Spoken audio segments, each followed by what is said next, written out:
As I mentioned, there is much happening at the Vatican this week. So we wanted to check in with Rome correspondent for the National Catholic Register, Edward Pentin. Ed, Happy New Year. Thanks for being here. Let's start with the Pope's decision this week to move the secretary at the Congregation of the Doctrine of the Faith, Archbishop Giacomo Morandi, out of the Curia and appointing him bishop, a demotion in many parlance, to a diocese in Italy. Now, Archbishop Morandi was number 2 at the Congregation for the Doctrine of the Faith. He's only 56 years old. Why is all of this such a big story, first of all, Ed? Well, first of all, Raymond, Archbishop Morandi's in a significant position there at the CDF, where he was the secretary. It's number 2 to the prefect, and he'd been there since 2017. So he's quite an experienced. He's a respected official. He was respected. He was considered to be very loyal to the Pope, and he was considered orthodox, not ideological. But he's been suddenly told to leave. We don't know exactly why, of course. Nothing is official. Nothing has been said very openly. It's all very much speculation. But there are links. There's possibilities that there's a link here between the new apostolic constitution for the Roman Curia that still hasn't come out yet, but it's been in the works for over 8 years now. And that's to reform the Roman Curia. And this may be part of that. And it may be part of a sort of restructuring of the CDF, which could entail actually Pope Francis taking over the role of prefect and running it directly from Santa Marta. And this may be part of lining up for that. So that's why it's kind of considered quite significant, but it could herald something significant in the future.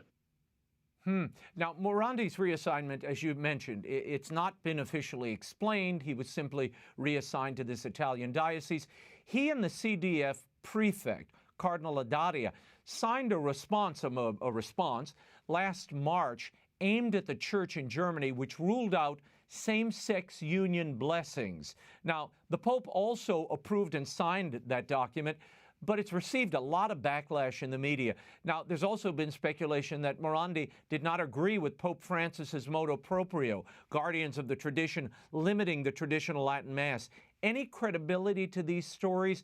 And what has been the reaction to this move inside the Vatican? I think there's, from what people I've spoken to in the Vatican who know this story, they don't really think it's to do with the same-sex blessings decree that came out in March last year. They think it's more to do possibly with Traditionis Custodes, this restriction on the Old Mass, which came out in July, and that I think maybe, I don't know for sure, but maybe Archbishop Morandi wasn't very happy with the way that was handled. I don't know that for sure, but I think there are signs that there was problems with the CDF and the Pope regarding this document, and that's something I'm looking more into. Yeah, I've also read speculation that Archbishop Siciluna, who served as the adjunct secretary to the CDF since 2018, may replace Morandi. Your thoughts on that? I mean, have you heard that reporting? Also, Cardinal Adaria, who heads the congregation, he will be 78 in April. Yes, so Cardinal Adaria is expected to be moved on, or retire rather, when he's 78 in the summer, or even before. But yeah, there is speculation that Archbishop Scicluna of Malta could be the next successor, or at least could be replaced as the new secretary to the CDF. He's certainly somebody who knows the CDF. He is actually adjunct secretary at the moment, even though he's based in Malta, and he was for many years the promoter of justice. So he had quite a lot of experience working in the CDF on abuse cases, and very much trying to bring those to justice. So yes, he's certainly a favorite. But we don't know yet, and of course that's all speculative. But certainly he seems to be tapped to be very possibly a successor there. I want to move on to another topic. This Wednesday, during his papal audience, Pope Francis had this to say about the COVID pandemic. He said, in these times of pandemic, many people have lost their jobs. We know this, and some crushed by an unbearable burden, reach the point of taking their own lives. I would like to remember each of them and their families today. Now, Edward, last week you reported on how the Vatican's Pontifical Academy for Life was pushing children to be vaccinated. The Vatican's mandated vaccines. In fact, people who work at the Vatican have been fired for refusing to take a vaccination. How was the Pope's message regarding those who have lost jobs received at the Vatican? Well, not very well, Raymond, at least those I've spoken to. Not many, I don't think any, I have asked actually the Vatican if any have lost their jobs because of these mandates. They haven't come up with any figures yet. But I have heard that, well, of course, there were the Swiss Guard, the 3 Swiss Guard who were forced to resign, or they chose to resign because of these mandates. But I have heard from others who aren't happy with the way these employment situations are being handled. They're not happy with the Pope's comments. They feel that he hasn't led by example in this way. And there have been quite a few unfair dismissals over the past 9 years, at least according to those employees who've been dismissed. And then you've got these vaccine mandates, which I understand, I think all of the Vatican employees now have either taken the vaccine or they've had a health exemption. But many are not happy with it. Many consider it unjust. And even those who are supportive of the vaccine feel it's an unjust mandate, especially in light of what we know about the virus now and the Omicron variant, which is considered to be very mild, or at least considerably milder than the previous one. So the first one, so there's a lot of unhappiness about this. Yeah. Also this week, you reported that Vatican Secretary of State Cardinal Pietro Parolin has said that Vatican employees seeking an exemption from the Vatican's vaccine mandate because they oppose the link to abortion, quote, seems not to be justified. He went on to say the Pfizer vaccine administered at the Vatican does not use cell cultures in its composition or production, but only in the preliminary stages of vaccine testing in the laboratory. On the other hand, other vaccines, AstraZeneca, Johnson & Johnson, are actually produced from cell cultures that were donated about 40 years ago for scientific purposes. Therefore, it seems that not wanting to undergo vaccination with this motivation of objecting to the vaccine's abortion link cannot be justified, since the vaccine that's currently used is precisely the Pfizer one that uses the mRNA method. What about the freedom of conscience here, Ed? Well, exactly. I mean, this. I think quite a few people are surprised about this, because even if he believes that it's okay, that there isn't a moral problem here, a lot of faithful do believe there is a problem, including, of course, Bishop Athanasius Schneider, who's been leading the way in this and been very outspoken in saying that he believes there is a problem of conscience in taking this vaccine.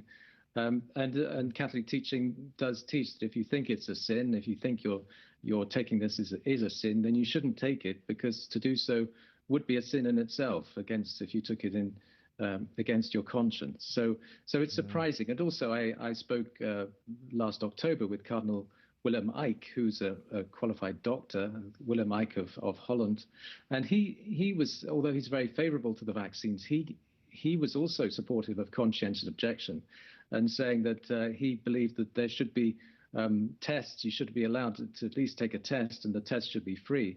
But he wasn't in favor of the sort of vaccine mandate that the Vatican is now putting in force. Yeah, Ed, I mean, I think an argument could have been made by governments or the Vatican maybe 9 months ago, because we knew so little and the vaccine seemed to be the salvation here. But given what we know now, the ineffectiveness of these vaccines against Omicron, I mean, I spoke to 2 epidemiologists the other day. This thing cuts right through the vaccines. And whether you're vaccinated or unvaccinated, you carry the same viral load, and it's just as infectious. So aside from ameliorating some of the symptoms, it really achieves nothing. It still spreads. Your infection rate is just as high, and you have the possibility to pass it on. So given all that, it is curious that the Vatican is being so determined and continuing down this path of a mandate. And I've spoken to some employees there who are not happy about this. Yes, no, very much so. And I actually have followed up with a couple of questions with Cardinal Parolin about this, about the questions over the effectiveness, the transmission, and of course these adverse side effects, which are becoming more and more apparent. And although they're trying to be covered up by a lot of the media, and so I put those to him. I hope he'll reply. He takes a bit of time to reply, but he often does. So hopefully he will, because that, as you say, is a continuing concern of especially among those in the Vatican who have to take this vaccine. Given all these stories we've been discussing and some we're about to discuss here, what is the morale at the Vatican these days among those in the Curia near it? Well, I mean, Raymond, I've heard this from various Vatican officials that it's, well, one said that it's terrible. Another said it's the lowest it's ever been. There's a lot of fear around. People don't want to speak. They don't want to speak out at all. And they say that that's partly because Pope Francis is very much micromanaging everything, and he wants to know everything that's being said, whether it's about him or whatever, among the officials in the Curia. So it's really, some would say it's a reign of terror. That's probably going a little too far, but there's certainly a lot of concern there, and there's a lot of people upset about the way things are handled and managed, and just the general morale is very low. But we've been hearing that on and off for the last few years, but I do understand it's got a lot worse in the past couple of years during this COVID time. The next hearing scheduled, you're talking about things being handled or not handled. There is a hearing scheduled for the Vatican's financial trial involving Cardinal Giovanni Becciu. It's scheduled to resume on January 25th. With witness testimony beginning in February. Now, the trial kicked off in July with 10 defendants. It was filled with procedural difficulties. In October, the court ruled that the office of the prosecutor needed to redo part of the investigation into several defendants. In your estimation, will this trial into financial corruption actually begin later this month? And is the Vatican equipped to even handle a trial of this magnitude? Yes, I mean, this is it's a bit of an experiment, really, Raymond, because they haven't had a trial like this, and it's called, people call it the trial of the century. It certainly is a big one, and it's certainly something that's unprecedented, really, in the modern day Vatican. And so it is open to question just how much this is going to go ahead. These false starts, of course, have not been very helpful, and there's been mistakes made by the prosecution, the Vatican prosecution, and this is what's caused the delays. But I don't think, I've heard that the next hearing, maybe the next two hearings, won't see a lot of advance, won't see a lot of things getting underway until probably the spring. But of course, the big question is how much of this is costing the Vatican, and how much is it costing all of the people involved? And it's a, some think, well, maybe this is just being played out in order to because the Vatican doesn't have many funds to fund it, and eventually it'll just have to finish. But I don't know how true that is. But certainly it's a challenge for the Vatican to do this trial and to make sure that it's properly followed and everything is fair. And those questions are still they're still open to question, really, just how effective this trial and how fair it's going to be. But we'll find out in the coming weeks and months, no doubt.